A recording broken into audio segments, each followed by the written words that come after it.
so sorry for the breaks that I'm taking. It's cause I'm in school right now at the moment. I hope y'all know that yeah, so I don't lose nobody. I'm going to try to upload more, but at the meantime I can only do 3 videos. But at least I'm getting videos out for y'all. In the meantime, we are watching another analog horror. This one's the bus stop. I mean the school bus stop in front of your house, but it's Saturday. If a school bus stop in front of my house and it's Saturday, then we got a problem. What they here for? What they doing? What the dog doing?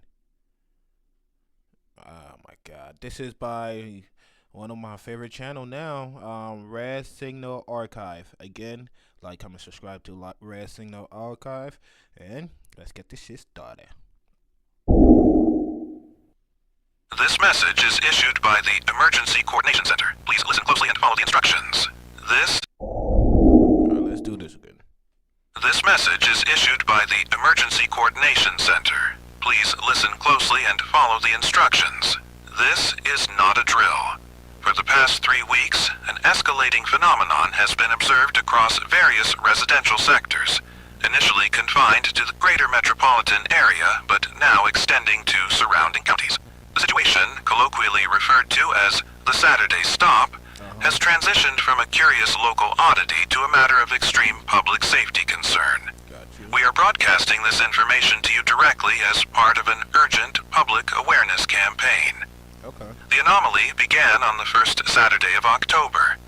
Reports started as isolated incidents. Oh. A school bus, specifically models commonly used by the local district, yellow with the standard black lettering and flashing red lights, observed stopping in front of private residences. The critical detail, and what immediately raised flags, was the day of the week. These events exclusively occur on Saturdays. Which is weird. School is not in session. Initially, these reports were dismissed as a logistical error, a driver perhaps running an unscheduled route, or even a local prank. However, the sheer volume of calls, coupled with the identical nature of the observations, soon disproved these theories. The buses appear to be genuine district vehicles, though their registration numbers often do not correspond to active buses or registered drivers when cross-referenced with official records. Their presence is always accompanied by profound and unsettling silence. Engine noise, air brakes, the typical clatter of a large vehicle. These are consistently absent or extremely muted. What unfolds next is the consistent pattern that has prompted this emergency broadcast. The bus will pull up to a house, activate its stop sign and flashing lights, and then, after a brief, silent pause, the main door will slowly, deliberately, hiss open. It never fully... But who's going in the bus though? Wait, like, are you hypnotized to go in the bus? Cause if I'm not going in no fucking bus on Saturday. You got me fucked up. I ain't going to school on a Saturday. opens, just enough to reveal a darkened interior, beyond the driver's seat. There is never anyone visible behind the wheel or in the seats beyond. Just shadow. And then it waits. It waits for you. Wait for me. We have compiled a series of accounts from citizens who have experienced these encounters firsthand. These are not isolated stories. They represent a growing data set of observations that paint a chilling picture. We ask you to listen carefully, as understanding these experiences is vital to your safety. I'm listening. On October 7th, Mr. and Mrs. Henderson, residents of Meadowbrook Lane, reported an incident at approximately 9:17 a.m. Their youngest son, 6-year-old Thomas, was in the living room playing with his toys when his mother, Sarah Henderson, noticed a yellow school bus stop directly in front of their home. This was unusual, as Thomas usually walked to the bus stop a block away on weekdays, and it was, of course, a Saturday. Sarah peered through the blinds, noting the bus appeared to be Northwood Elementary District property, Thomas's own. A school. The stop sign extended. Stop sign extended. Why?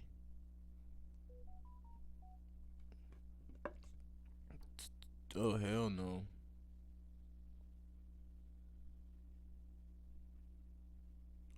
on for a second.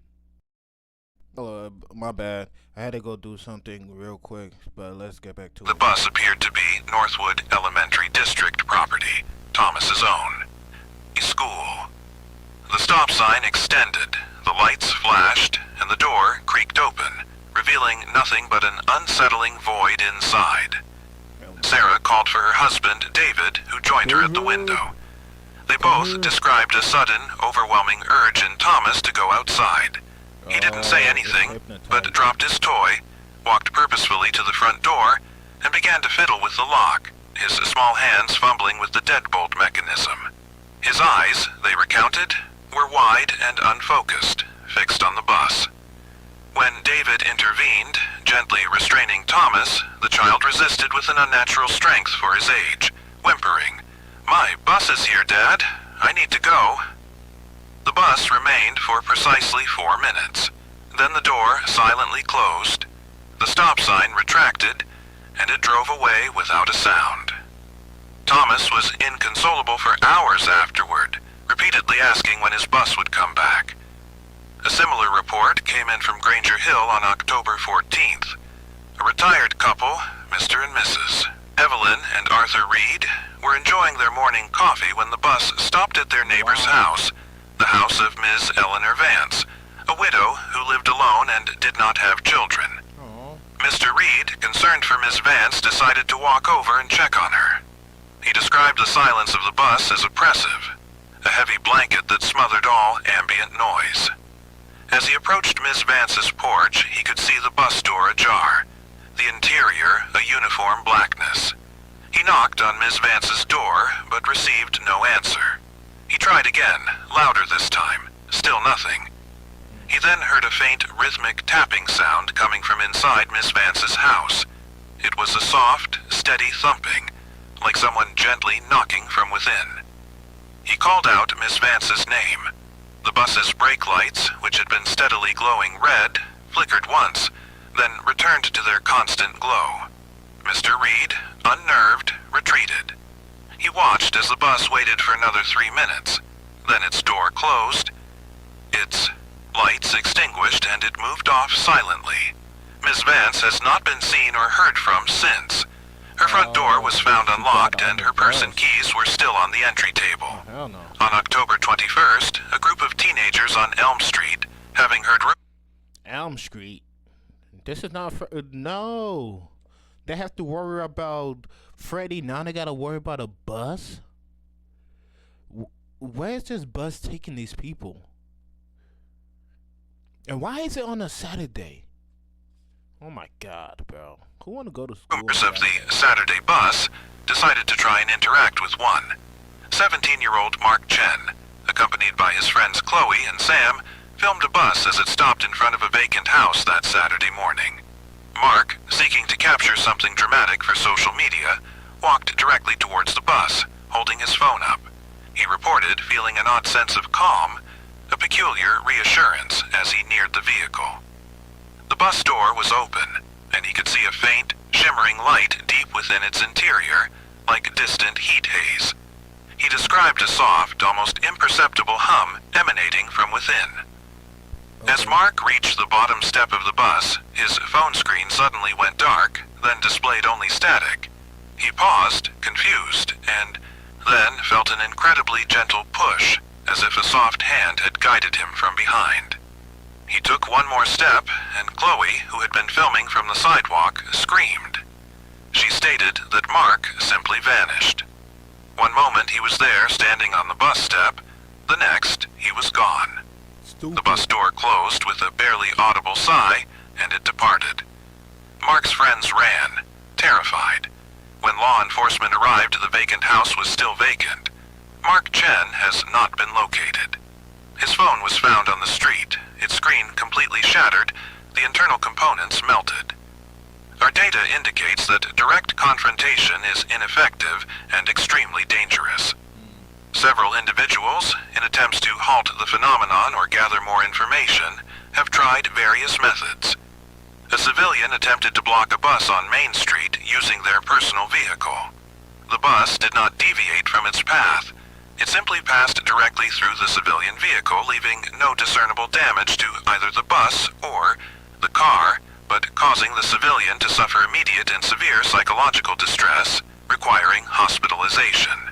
They now suffer from acute agoraphobia and repeatedly whisper about the light at the end of the aisle. Law enforcement personnel have engaged the buses. Small arms fire has no effect. Rounds appear to pass through the vehicle or simply dissipate upon impact. Heavier weaponry has also been deployed with similar non-results. The buses are impervious to physical force. They do not respond to commands, sirens, or even physical barriers. They continue their designated route with unnerving precision, utterly ignoring any attempt at intervention. Those who have gotten too close but not entered often report feeling a profound sense of despair and an inexplicable connection to the vehicles. They become withdrawn, fixated on Saturdays, and sometimes express a quiet, unsettling longing to take the ride. Oh my God. Based on these observations, we have identified several consistent stages of interaction with the phenomenon. Stage 1, the approach. The bus stops at your residence, typically between 8 a.m. and 11 a.m. on a Saturday. Okay. Its stop sign extends, and the door opens partially. Alright. No driver or passengers are visible. Which is creepy. Stage 2, the silent invitation. A pervasive sense of calm settles over the immediate area. A subtle, low-frequency hum may be detectable, and individuals nearby often report a sudden, intense curiosity, a feeling of familiarity, or a desire to... So is this a ghost bus? Like, if it sound like a ghost bus, like nothing can hurt it. Like it's impenetrable. It goes through cars, anything that's not in its destination. It sound like a ghost bus. And once you get on it, you probably already dead, or you just get transported to another dimension. That's creepy though. That is creepy. to investigate. Children are particularly susceptible to this stage. Stage 3, the drawn pupil. This is characterized by an individual, most often a child, Hold on for a second. I gotta hold on. Alright, so basically, I feel like this is a ghost bus, but this is creepy, bro. Why is it coming on a Saturday? exhibiting an almost trance-like compulsion to approach and enter the bus. They may move with unusual purpose, their eyes fixed on the open door. Yeah. Their resistance to physical restraint at this stage is markedly elevated. Stage 4, the vanishing. If an individual steps onto the bus, the door immediately closes and the bus departs without sound. The individual is gone. No trace, no scent, no thermal signature, no digital record. They simply cease to be present in our reality. It is critical that you understand these stages to protect yourselves and your families. Gotcha. We are now issuing the following emergency safety instructions, which you must adhere to without exception. Damn. First, on Saturdays, from dawn until noon, you Yeah. must remain indoors. Okay, that sounds Lock all easy. exterior doors and windows. Okay. Draw your curtains, blinds, or any other coverings on all windows facing the street. Do not look outside. The visual stimulus of the bus appears to be the primary trigger for Stage 2. Second, under no circumstances are you to approach the bus. Do not attempt to hail it, photograph it, or otherwise interact with it. Direct observation, especially with intent, seems to intensify its focus on your residence. If it stops in front of your house, act as if it is not there. Okay. Third, do not attempt to communicate with the driver or any potential What occupants. driver though? There are no drivers or Exactly. occupants. Any attempt to speak to the void will only serve to reinforce its presence. Fourth, if you have children in your home, it is paramount that you keep them away from windows and distract them during the Saturday morning hours. Engage them in indoor activities. Ensure they are supervised, and if they express any desire to go to the bus or exhibit signs of the drawn pupil stage, you must physically yet gently restrain them. Do not allow them to reach the door. Fifth, if a family member, regardless of age, exhibits symptoms of Stage 2 or Stage 3, a sudden calm, an unexplained curiosity, or a direct compulsion to approach the bus, you must act immediately. Secure them away from exits. Gotcha. If gentle persuasion fails, firm but non-harmful restraint is absolutely necessary. Okay. The consequences of them reaching the bus are irreversible. Do not open the door for them. Do not let them open the door. We understand these instructions are unsettling and may cause distress. However, the alternative is far graver. Failure to comply with these directives places yourself and your loved ones at extreme risk. Yes. Households where intervention was attempted, or where occupants merely watched the bus, have reported a significantly higher frequency of subsequent Saturday stops. It appears to learn and to remember. It will return more often to those who acknowledge it. The situation is escalating. What began as isolated incidents has now spread across an estimated 300 square miles. Damn. Over the past 3 weeks, the number of missing persons reports directly correlated with Saturday stops has surged. We are no longer talking about dozens, but hundreds of individuals, a disproportionate number of them children under the age of 12. Emergency services, military units, and specialized task forces have all failed to deter, capture, or even understand the mechanics of these vehicles. Wait, what's going They on? operate outside our understanding of physics, impervious to our technology, our weaponry, and our reason. Hell yeah. Do not be fooled by its familiar appearance. This is not a service for your children. It is not an instrument of public transport. No. It is an invitation. A silent, persistent invitation to an unknown destination. Doom. It knows where you Going to live. doom. It knows when you are home. And it is coming for you. Remember these instructions. Your life and the lives of those you love depend on your strict adherence. Every Saturday, it continues its route. And it has so many more stops to make. Got you. Wow. If you see a school bus stopping at your house on a Saturday, first of all, it's on a Saturday. Why the fuck is the bus is here on a Saturday? Second of all, just ignore it. If you can't, hold yourself down. Don't open your door. Listen to the facts. Listen to the instruction. And have a good day, motherfuckers. Have a good one. Bye.